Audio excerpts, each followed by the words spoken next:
Mm-hmm. So if you don't want to appear in the video, that's the good time to... No problem. Camera. We have also someone online, so if you have questions, please put them in the chat and we'll read them at the end. And with that, I think, Matteo, you are ready to go. The floor is yours. Thank you. Okay. Yeah. So thanks a lot for the nice introduction. I'm very happy to give this seminar. So in this talk, I will present some of the work that we are doing here at Milano Bicocca, in particular, focusing on the formation of extreme mass ratio spiral triggered by the presence of a massive black hole binary.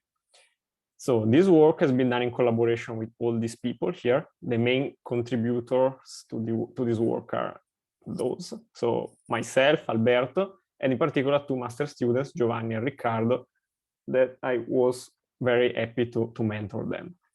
So what are extreme mass ratio spirals? So MRIs are binary systems that have a very small mass ratio between 10 to the minus 9 up to 10 to the minus 4. So the mass ratio is very small. So the reason of we are calling extreme.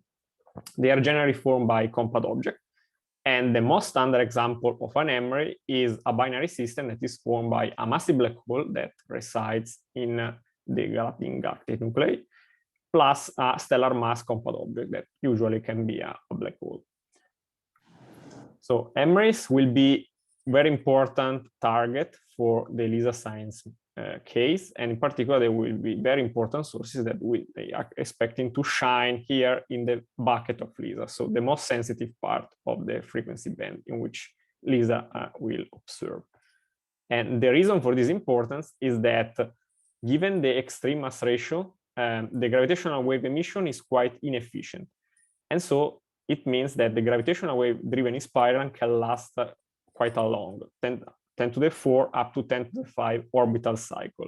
So this means that if we can track all these orbital cycles, we can perform extremely precise measurements and so do a lot of physics.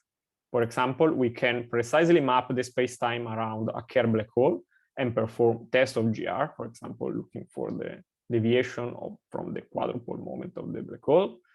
We can perform a test for cosmology by inferring the luminosity distance. We can perform tests about the distribution of compact objects around the massive black hole, specifically targeting the inclination of the orbit, and we can try to infer if there is some preference between co-rotating and counter-rotating orbits. And if we detect a large number of MRIs, then we can constrain also the massive black hole mass function, generally at the lower mass end, where we have fewer constraints from other observations. So how do they form? So in galactic nuclei, we generally expect that the stellar densities are quite high, and this very high density generally catalyze dynamical interactions that can produce a plethora of extreme phenomena. For example, tidal disruption of stars, direct plunges of the object there, and the formation of extreme mass ratio spirals. The standard formation channel is what is called the two-body relaxation channel. So we have our massive black hole, we have a cusp of object around it, and the tiny interaction between the object that are orbiting the massive black hole, at some point, one of them can get a kick strong enough to be set onto a very low angular momentum orbit, and so graze the black hole horizon, the massive black hole horizon, and form an MRI. So here, for example, in this plane of semi-major axis and circularity, you can see that a general object can usually undergo a random walk in angular momentum, and then at some point it can get captured on a very eccentric orbit, and then gravitational waves here are taking over and the MRI has been formed.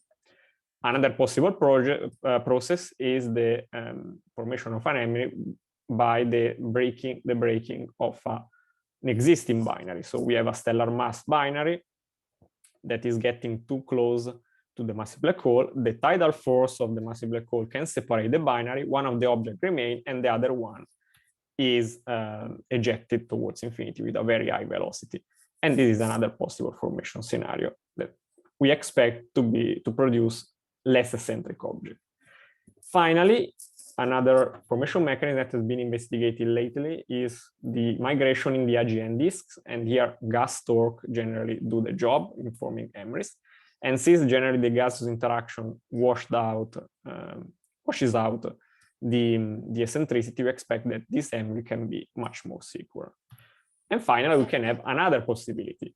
So we can have emery when another massive black hole is present. So we have a massive black hole binary. This process has been investigated in the literature by other authors, for example, Bode and Weg in 2014, but with a number of simplified assumptions that we are now relaxing. And very recently by Nautz and collaborators, but using a slightly different framework from ours. So in order to study the formation of emery for this channel, we are essentially analyzing the situation in 3 different and consequent steps. So first, we analyze the dynamical interaction that it can produce this kind of system. Then we would like to know how many of them there are in the universe. And finally, we would like also to know how many of them could be detected by LISA.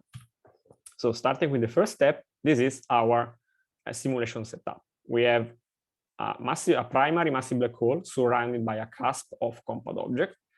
And then we have another massive black hole orbiting the system. So what we have a hierarchical 3-body system in which we have an inner binary formed by the primary and the stellar mass object, and an outer binary formed by the secondary and the center of mass of this inner binary here. In order to simulate the dynamic, we directly integrate the equation of motion, and in particular, we consider the post-Newtonian equation of motion. And this will be clear in a while why we need also the relativistic corrections. Then we also need to consider that these objects do not live in vacuum, but they are surrounded by the galaxy. And so we know that the massive black hole binaries actually evolved during time because they are interacting with the stars that are nearby. And so we have to also consider the stellar hardening, so the fact that the binary is shrinking over time. So in particular, since the stellar hardening is shrinking our binary, the triplet doom is the dynamical instability. So at some point, the secondary massive black hole can get so close to make the inner binary not stable anymore. So you know that 3-body systems are unstable, and so we have a lot of mess. So here I can just briefly sketch what we are expecting in this kind of system. So as I said, we start from a hierarchical configuration. When we have this, then there exists a particular mechanism called the Lido-Kozai mechanism, for which the 2 binary, the inner one and the outer one, if they are inclined among each other, they can start exchange angular momentum. And this exchange generates oscillation between the relative inclination and the eccentricity of the inner binary. So in this plot, you can observe the relative separation of each pair of the bodies involved as a function of time. In particular, the orange line here is the relative separation of the inner binary. And this spread here means that the relative separation is decreasing at the pericenter. In particular, we can reach a very high eccentricity because associated with a very close pericenter passage. And so these are essentially Kozai-Lido cycle in which the eccentricity grows a lot. This phenomenon is suppressed by the GR precession. And so we need to consider this into our evolution. Otherwise, we are overestimating this effect. So that's why we need to consider post-Newtonian correction. So if the process is efficient enough, emeries can form in this hierarchical phase. But this is actually not the case here, because as soon as the third body, the secondary massive black hole gets closer and closer, here the green line is the separation between the 2 massive black holes. You see that this is decreasing over time. At this point here, the secondary massive black hole is too close and the triplet is no more hierarchical. And so you can see that we have a switch from a quite regular situation in which we have Lido-Kozai cycle in a much more messier situation in which we have a very strong interactions. And here, the strong interaction actually generates an emery because the pericenter passage is very close to the event horizon that is marked by this dashed line. And so we can form emery and gravitational waves takes over. So this is a very simple example. So we need to infer how many of this system we can recover, because of course, in most part of the situation, we will have also ejections of the lighter body. That is the most likely outcome of an unstable three-body system. So we need to span the parameter space. In particular, we focus on the primary massive black hole masses that are in the range in which LISA is most sensitive. So we just consider 3 values of this massive black hole mass. We then consider 4 values of the mass ratio of the massive black hole binaries, from essentially quite high, close to 1, up to 0.03. So very small mass ratio. And then we consider 2 different values of the eccentricity of the outer binary, so the massive black hole binaries. For each of these 24 combinations, we run 20,000 simulations for this grand total of simulation that we have run. So these are our initial conditions, the gray histogram that you can observe here for a two specific cases. So the inclination is drawn from an isotropic distribution. The eccentricity of the inner binary is assumed to be thermal, and we consider a log flat distribution for the same major axis, and these numbers here are in parsecs. So here, overplotted, you can observe with green line the distribution of the parameters for the system that are then identified as MRIs at the end of simulation. And comparing these 2 cases, in particular, we are changing here the mass ratio. So here, quite high mass ratio, here, very low. We can directly observe that different processes can form MRIs. So for example, here there is a sharp peak around 90 degrees, where the Kozai-Lidov mechanism is much more effective. So here, we expect that in this situation, MRIs will be formed by secular interaction. On the other end, here, in the very low mass ratio case, there is no selection in the orbital inclination. This means that MRIs are generally formed by chaotic interaction, so something like this. And in fact, what we have found is that when the mass ratio is low and the eccentricity of the massive black hole binary is high, then chaotic interaction generally drive the formation of MRI. The opposite happens when we have high Q and low massive black hole binary eccentricity, in which secular interaction, mainly Kozai-Lidov oscillation, are the main process. And specifically, we also found that by lowering the mass ratio, the total number of MRI that we can form generally increases. So if we put together all the results of our simulation, we have all our MRIs that are formed. We know the time scale that it takes to form them. We can compute the rates. And then what you obtain is that we have a rate that is around 10 to the minus 6, 10 to the minus 5 per year. That is generally 100 times larger than the standard two-body relaxation channel. So this is a viable formation channel for MRI. But differently from the two-body relaxation channel, here the formation of MRI is concentrated in a quite sharp burst, as you can observe here in this plot. And by lowering the mass ratio, you can see that the peak becomes sharper and at later times. So it took more time to form MRI with chaotic interactions.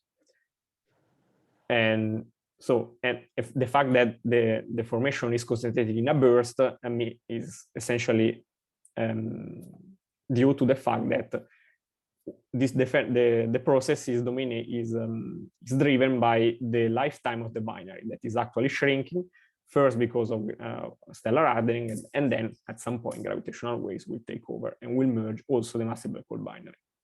So everything has to be related to the massive black hole binary lifetime. So here we are essentially assessing which is the efficiency of the process in generating MRI. We need to find out which is the formation probability of this kind of system. To do this, we need to know how many massive black hole binary there are in the universe, and to do this, we need a code that simulates the cosmological evolution. In particular, we consider a semi-analytical code that is called L-galaxies, that can mimic the evolution of the large-scale structure of the universe, galaxies, and massive black hole that can fall within them. The code can track down the formation of binaries, and so at the end, we can track down the formation of MRI from this kind of setup.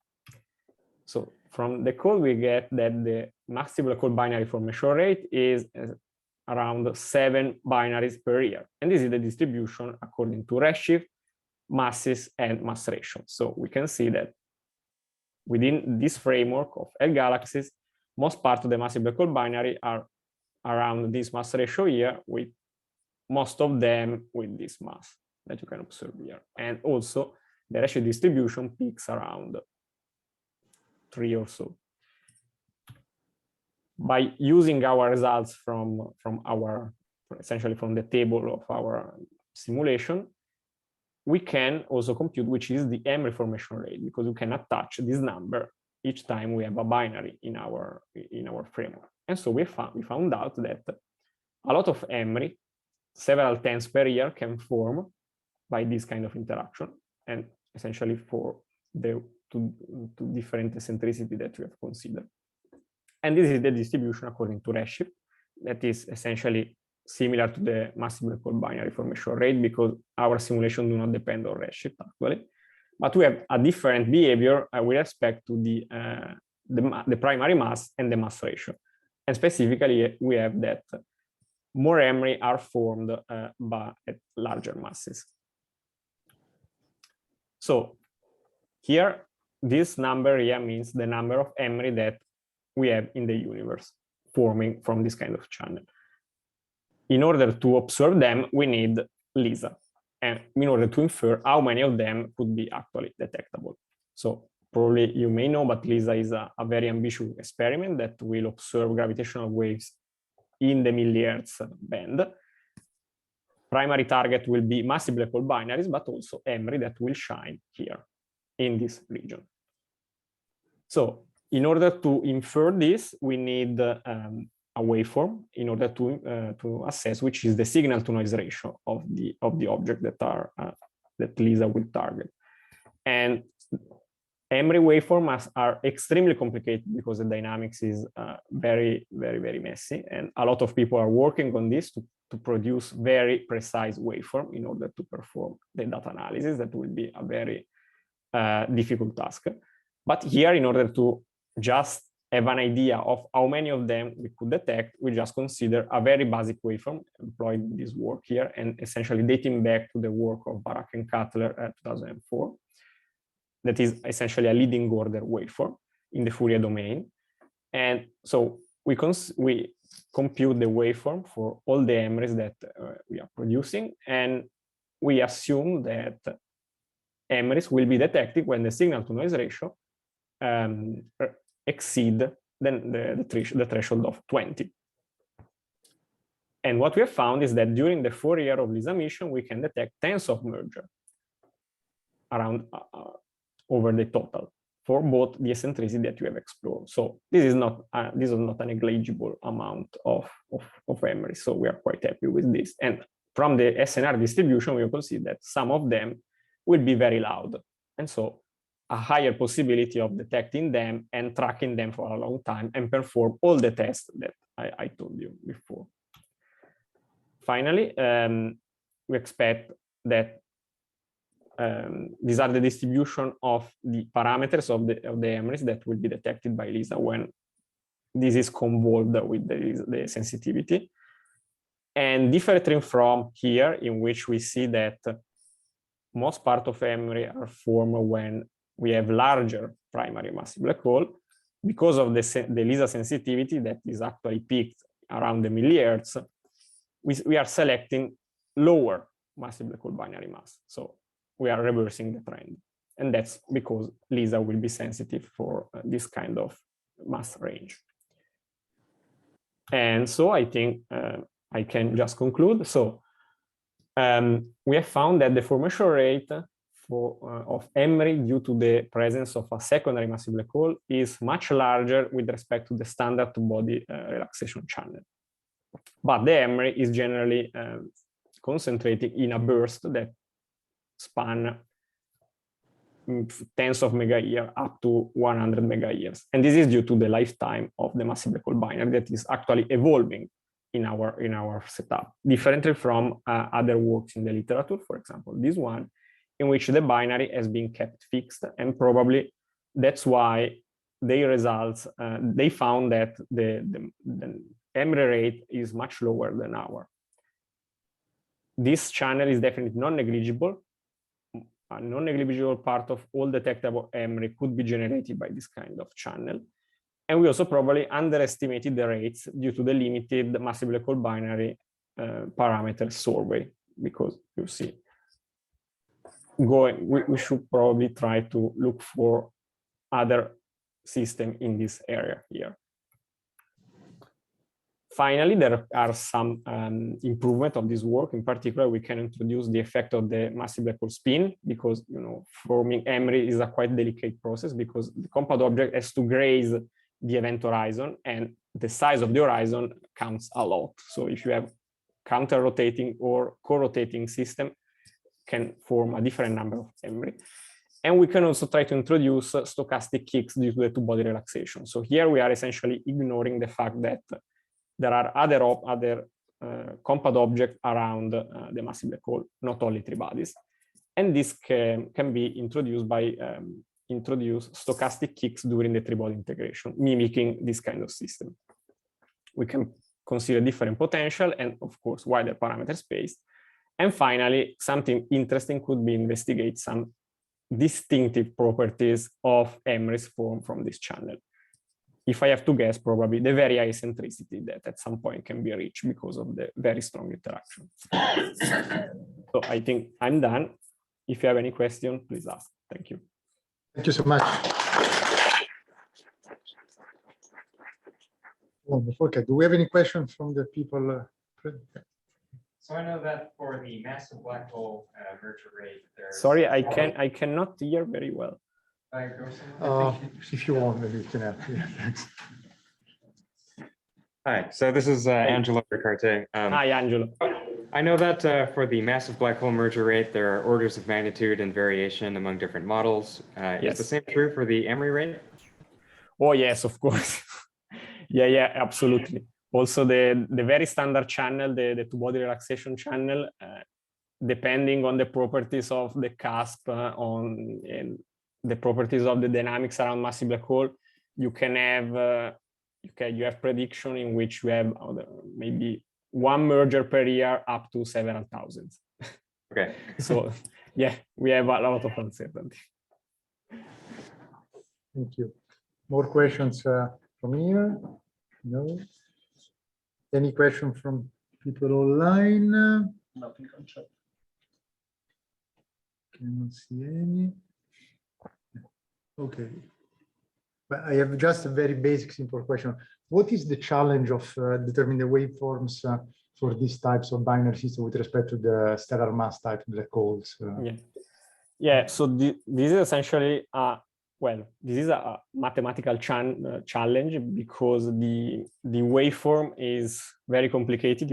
You have to perform black hole perturbation theory, because the post-Newtonian approach is not feasible with memories, because essentially the post-Newtonian series diverge and you cannot trade with them. And so you need to essentially start from the geodesic deviation, but the geodesic motion around Kerr black hole, but we have to also consider the back reaction of the gravitational waves that are emitted by the system. That I'm not an expert of this, of course, but this seems very, very, very complicated. And so to produce a reliable waveform is very challenging, and you can do numerically, of course, but this is computationally very expensive. Mm-hmm. And so a lot of people are working in figuring out what we have to do with this. And unfortunately, this is needed, because if you have to track down the system for 10 to the 5 orbital cycle, you need that the dynamics is really well resolved. Otherwise, you are dephasing immediately your waveform, and you cannot you cannot recover the signal from the LISA data stream. Okay, thank you. Yeah. Last chance questions? No? Okay. Well, let's thank our speaker again. Thanks. Thank you so much, Matteo. Super interesting. Okay, so let's now move to the second speaker. So I think I need to retrieve some with the presentation. I don't know.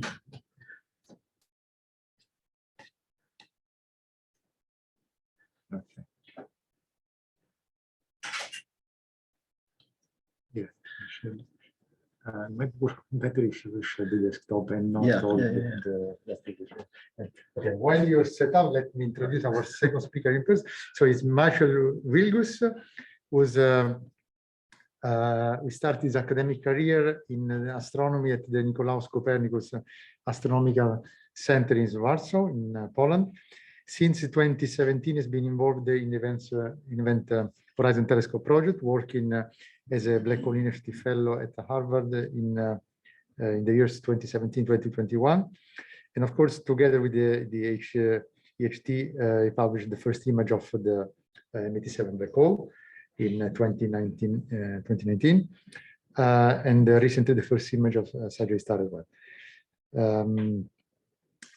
Needless to say, this work has been awarded multiple times, Bruni Rossi Prize, Breakthrough Prize for Fundamental Physics, and also National Science Foundation Diamond Achievement Award. So Maciek currently works at the Max Planck Institute for Radio Astronomy in Bonn, Germany.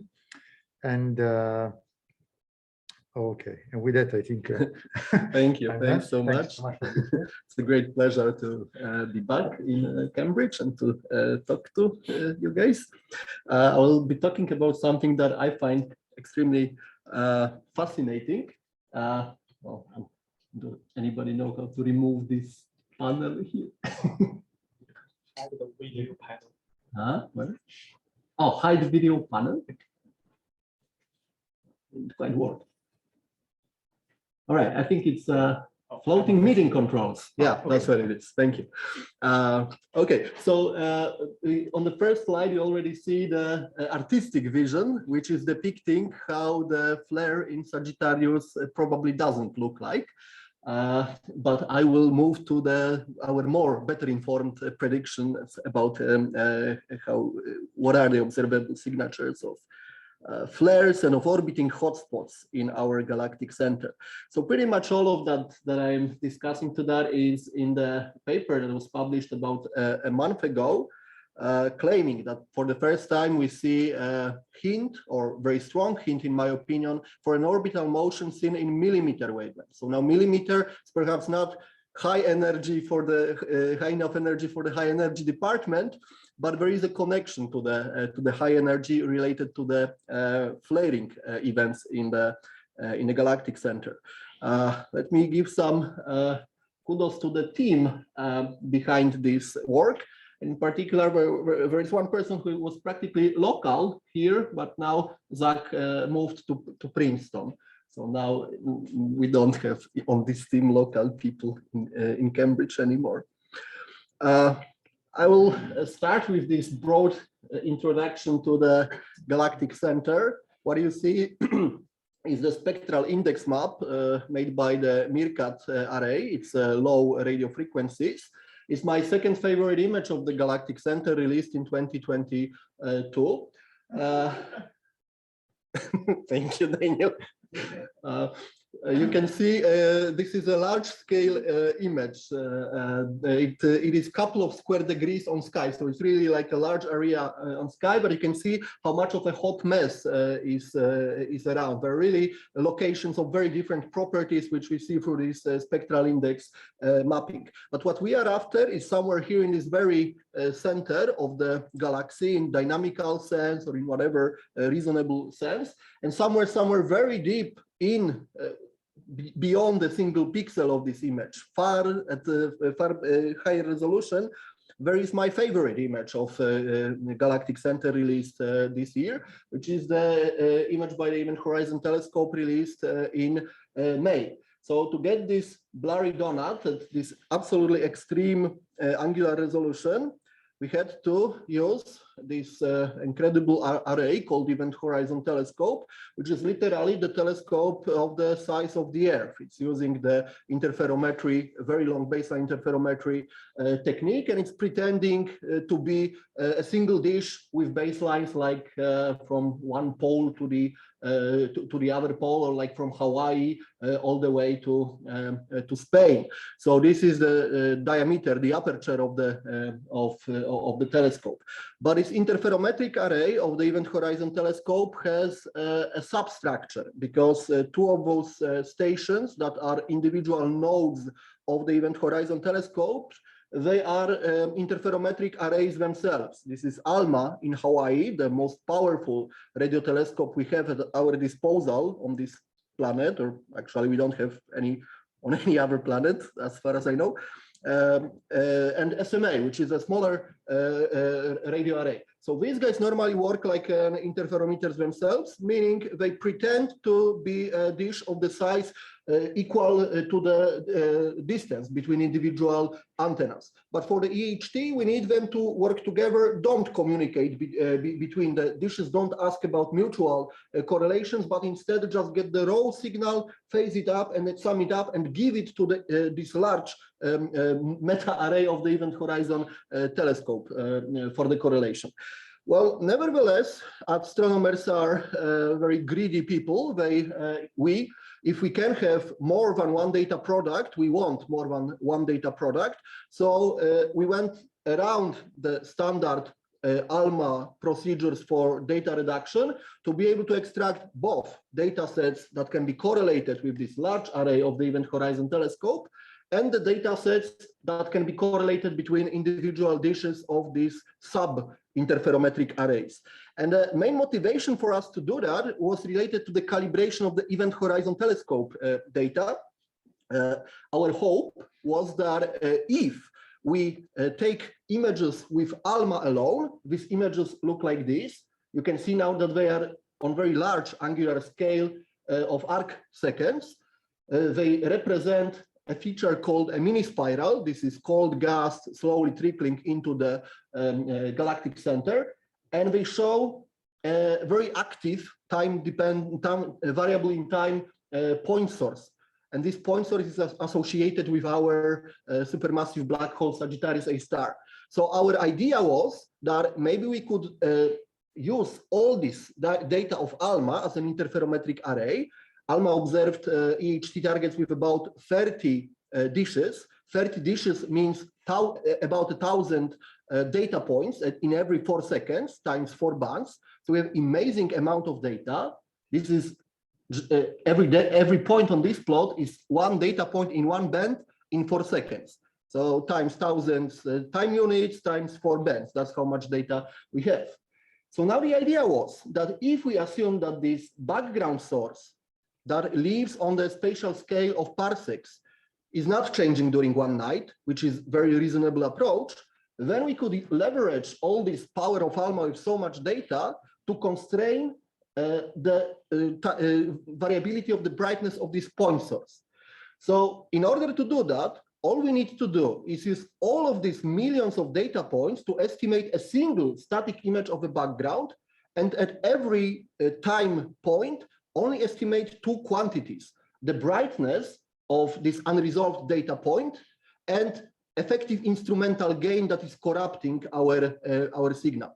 Now we can do it with very good redundancy because we have so much data available. And we actually tested this assumption of the static character of the background carefully. We wrote a separate paper trying to hunt for transient radio emission, and we failed. There is nothing there on the relevant timescales. There are transients reported in the galactic center, but it's not something that would be a problem for this analysis. So now that we have all this data, we can reconstruct an image, a movie of Sagittarius A star, although it's not a particularly interesting movie because the background doesn't change following our assumptions.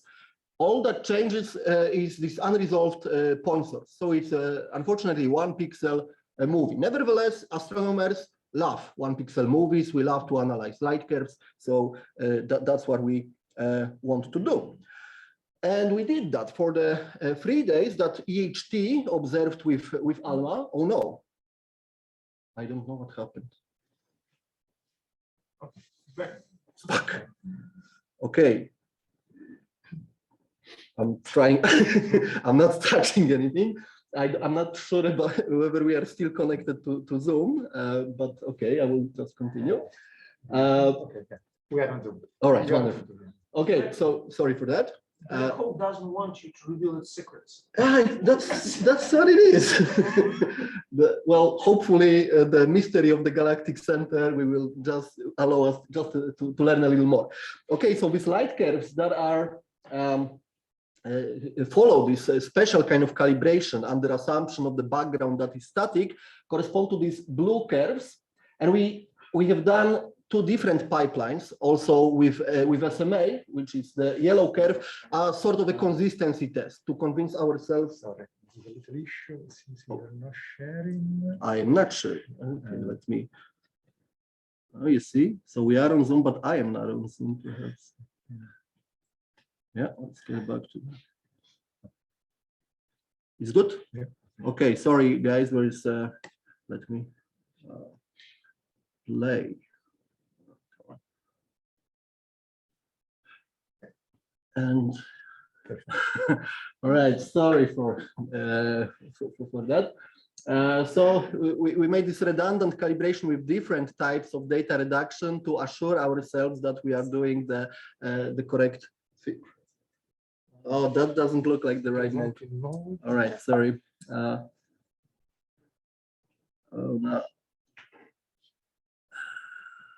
So, okay, let me stop sharing briefly. Before you were sharing the desktop or the application? Desktop. Should we try with the presentation? Okay, try. Even in my experience, it doesn't work as well. All right, so let's try that again.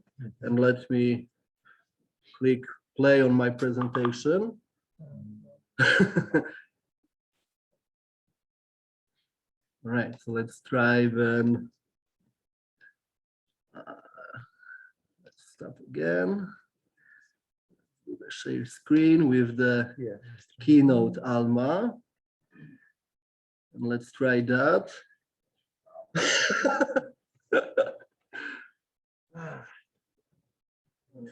Maybe. Yeah, this one. Okay. Sorry, we are. Oh, but now okay, I'm extremely sorry, guys. I think I know what to do. I need to repeat mirroring arrangement, which is not there, and now we'll do simple mirroring. I think. What do you see now? It looks good now on Zoom. Got me all sweaty now. Okay, good. So let's continue hoping that the secrets of the galactic center can be revealed without further difficulties. So the thing to notice, well, let's start with that. EHT published 2 images or a bunch of images, but images corresponding to 2 days of observations of the Sagittarius. April 6th and 7th of 2017. We did not publish in May the images related to April 11th. And the reason for that was that we measured that statistically there is more variability in the light curves of these data sets, and also that we learned about the high energy event associated with this observation, the X-ray flare that appeared just before our observations. We barely overlap with the tail of the flare. But our conclusion was for the preliminary EHT analysis that let's focus on the calm day, let's present how the galactic center looks normally, and let's then jump on this more difficult subject of perhaps more difficult subject of behavior of the source after the X-ray flare. So, well, we don't have the results yet. We are working on the reduction of this data set and analysis of this data set, but I can make a hypothesis how perhaps the image of Sagittarius looks on that day. I think perhaps it could look like that. The X-ray flare is clearly some very energetic, explosive event. Maybe it looks like that, maybe it does not. We don't know yet. We will learn hopefully in the future.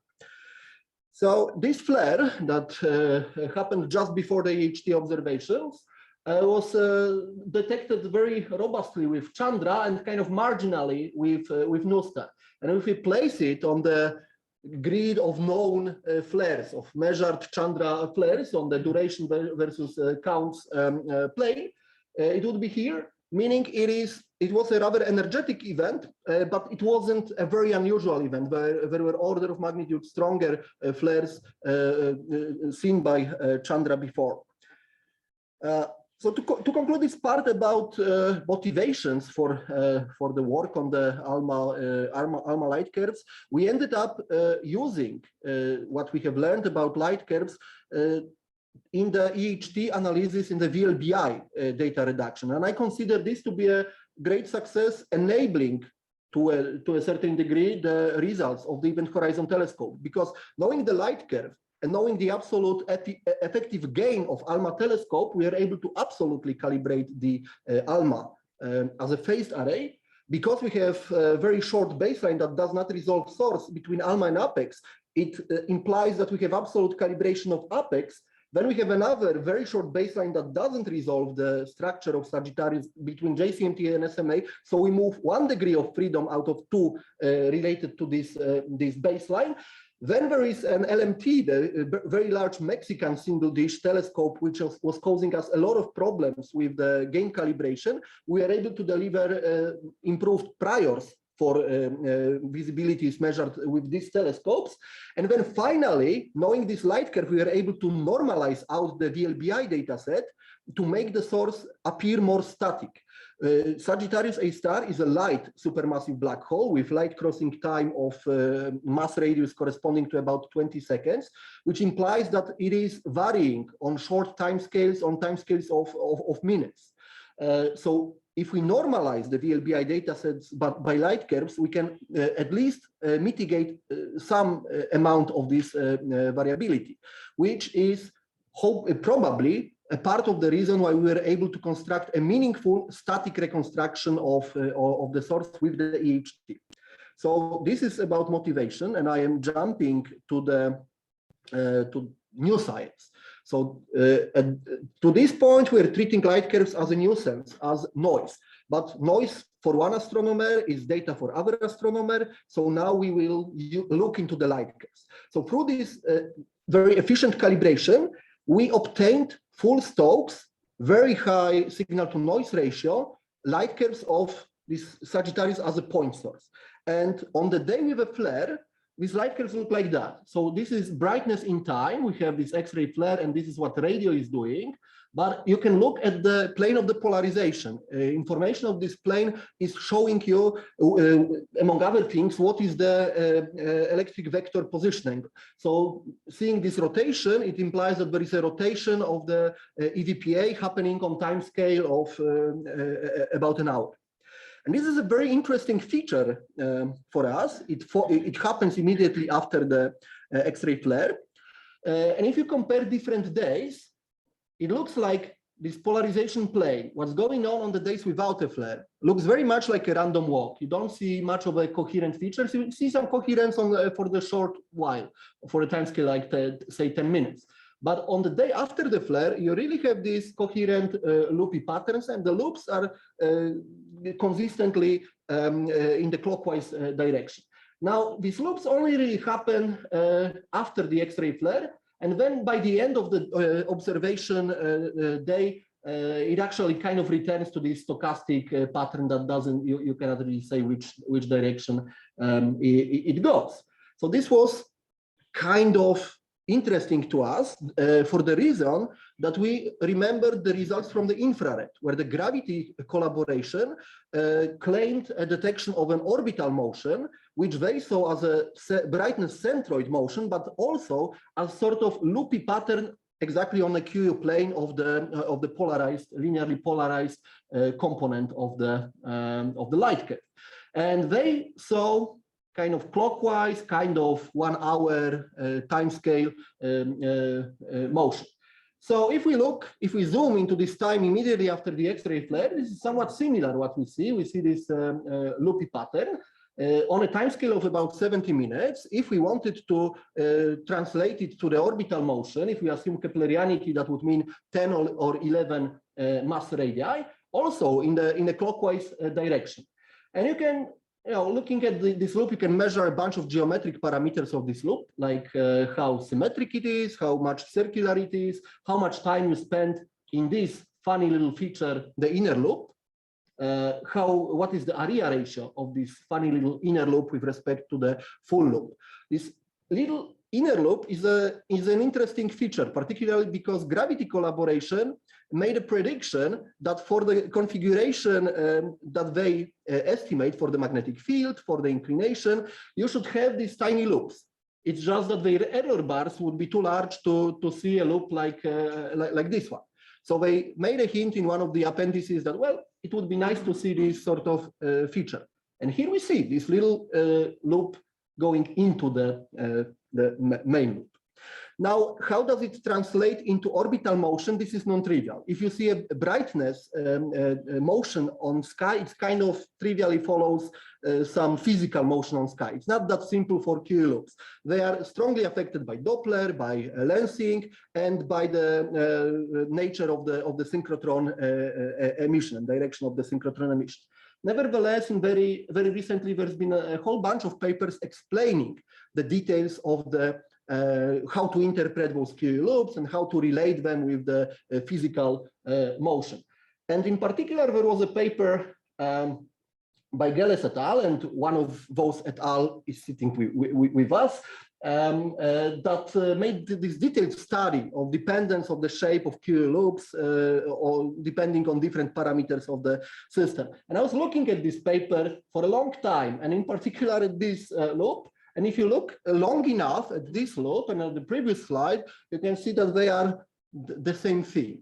But you will not get it when you look for 5 seconds. It takes days of staring into data. This loop is actually the same feature as this loop, more or less. But also, I've been seeing this loop at many places. In particular, there is a German bakery where I now live in Bonn, Germany. And they clearly know something about our galactic center. They saw the secrets of the galactic center before us.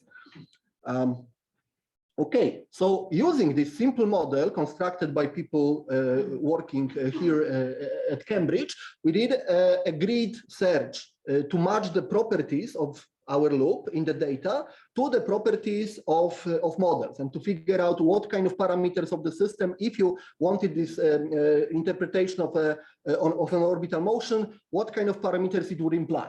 And it turns out that only the models with vertical magnetic field dominance and low inclination can reproduce these geometric properties of our loop, like how large is this inner loop, how much time we spend in the inner loop, how circular is this whole loopy feature.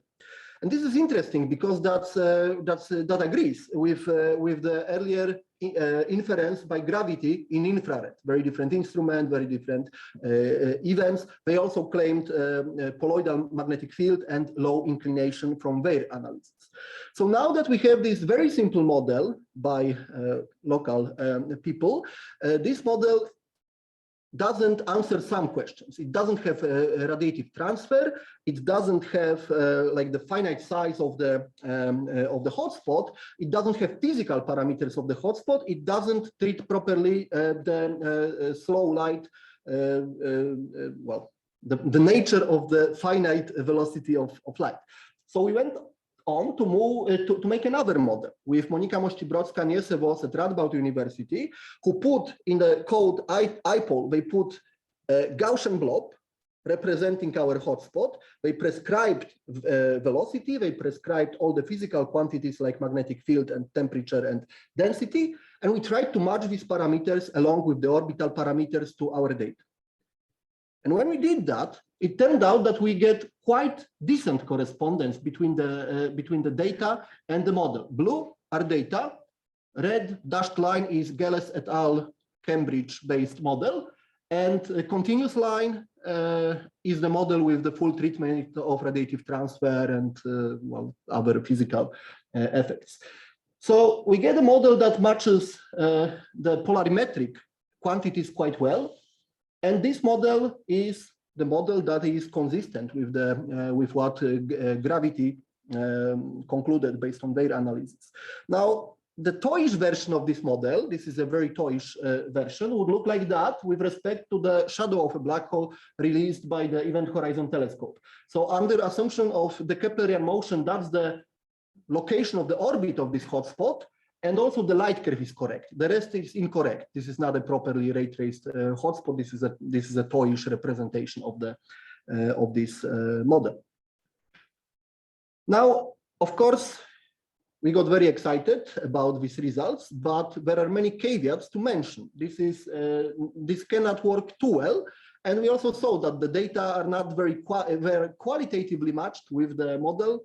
It's not a very quantitative match. High square would be terrible if we calculated the statistical high square. And there are reasons for that. The reasons, as we understand them, one big reason is that there is this shadow of a black hole, that on this little animation remains static, but it's not static in reality. It's a turbulent accretion system, and we see it changing on short time scales, including the polarization. So there is another component that we do not model related to the variability of this shadow feature. Well, then this is all happening on the dynamical time scales. It's probably that the cooling is important. Probably we see radiation first in X-ray, this is the flare, then it cools down, at some point we get to millimeters, and as the time progresses we see more and more radiation in millimeter, probably because it's cooling down and more emission goes into the longer wavelengths. Then another thing worth mentioning is the rotation measure. There is a Faraday screen on our way toward the Sagittarius black hole, and it's actually varying rapidly. It's varying rapidly. You can see the rotation measure here, which implies that the location of points on the QU plane is just changed azimutally from one time point to the other time point. And this is an effect of order of 10 degrees, which is actually quite large if you try to make a quantitative comparison between the models. So that's a problem, but it's also a very interesting science because we see very fast variability of the rotation measure. It means that the Faraday screen is something located on, time scales corresponding to these dynamical time scales. It means that it's not some distant Faraday screen that is just living far away from the system. If it changes on time scale of minutes, it's probably associated with the accretion flow itself, which is interesting.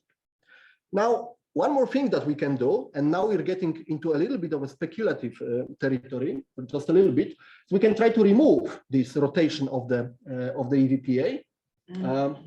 And if we do that, then our model can tell us about the orientation of the physical orientation of the system on sky. So if we account for this EVPA shift that corresponds to about 30 degrees, we can fit to our model and data, and that's the position angle of the angular momentum of the hotspot on sky. And surprise, this is also consistent with like 20 degrees with what gravity concluded, which is already, three things are consistent. That's very reassuring. I'm almost done. This is a prediction for the EHT, because a big thing about showing these results is that we are showing that you can observe probably those hotspots in millimeters. There was a long discussion whether the same population of electrons is responsible for X-ray flares and for the emission in millimeter.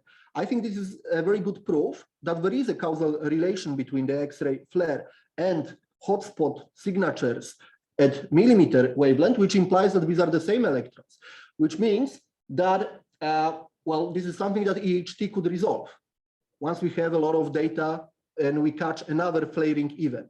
It will be a problem for this particular event for the reason that we were very lucky, but not as lucky as we could be, because we observed this at the very beginning of our observation that day, which means that the western part of the EHT array didn't yet see Sagittarius, only the eastern part of the array saw Sagittarius. It just was below the horizon, which means that we only observed with 3 baselines. So we cannot make images with the EHT data, but perhaps we could confirm or reject this model that we are proposing based on the light curve analysis, that there is a blob going clockwise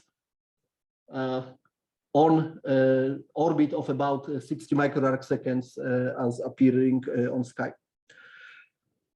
Just one slide about the attempt at theoretical explanation. So we have our idea about what is the nature of this orbital motion. And our interpretation follows the very high resolution GRMHD simulations in which in MET systems that we expect that Sagittarius is an example of, you get these quasi-periodic flux eruption events. And during these events, a current sheaf is formed in the equatorial plane, and as the magnetic field reconnects, it snaps. So field is like that, and then it snaps to field that is vertical. And there are plasmoids being shot in the plane of the equator. Some of them fall into the black hole, but some of them go out. And this vertical magnetic field is piling up. So you have electrons heated by this release of magnetic energy, forming like a bubble. And this bubble is usually referred to as a flux tube. So there is a bubble of vertical magnetic field and super hot electrons. And then this bubble will kind of follow the orbital motion of the flow for a while. It will be quickly destroyed by instabilities on dynamical timescales. But it looks something like that. So if you can see this animation, oh no, you can see this animation, oh no. I need to hit the button at the right time. Let's make it this time. There is a cavity forming here. This is what we refer to as a flux tube. So this is a bubble of low density, extremely hot electrons that should radiate like crazy and be very strongly fractionally polarized because of large temperature and low opacity. And I think I took more time than I should have, so sorry for that, but this is my summary slide, and I will only stress this first point, that we have this causal relationship between X-ray flares and millimeter orbital motion, and it's a great promise that with VLBI, we could actually resolve this motion, and perhaps we could actually look at hotspots zipping around with the Event Horizon Telescope. Thank you very much. Thank you so much. Let me use the privilege of being here for asking a question. So in the one to last slide, the next one. So is this blue thing we see on the right the effect of the tidal deformation of these blobs, these flux tubes orbiting around, or the tidal deformation because you are so close to the Oh, right. Yeah. So what one thing is that this is a differential rotation. So it will be sheared away, which is kind of, yes, I think that's what you mean when you say tidal deformation. In addition, the tidal effect is the fact that just you're talking about gradient of gravity force. Yes, because it goes like one over sure, right? Sure, yeah. So, but because of gradient in the gravity, assuming Keplerian motion, you have different velocity in the outer part and the inner part, it's sheared away. But another thing is probably different dynamical instabilities like magnetic Rayleigh-Taylor. Kelvin more probably because of the shear. Yes, that could be. Yeah, well, in any case, in the simulations, they only live for an orbit or two orbits. But that's how long our hotspot lived as well in the observation. Okay, so this might just dissipate because of all this instability spanning out. Another reason is it could maybe simply cool down enough not to radiate at millimeter again. But yeah, it will definitely be destroyed by instabilities and by shearing in the flow. More questions from the room? No. Questions from online? Check the chat. No. Oh, I think am I still on chat? No, nothing on chat. Nothing on chat. Okay, probably. Apologies for the technical issues we had. Yeah, I'm very sorry for that. Distracted. Okay, so if there are no more questions, let's thank both our speakers of today. Let me remind you that next time is not next week, but it's tomorrow at 10 a.m. We are here, a special seminar about particle acceleration reconnection. Our speaker is just Eleonora, just there. So a little bit early. I don't think we are going to have pizza. It's too early, but I still hope to see you here. Thank you. Bye. Bye. Thanks, Matteo. Ciao.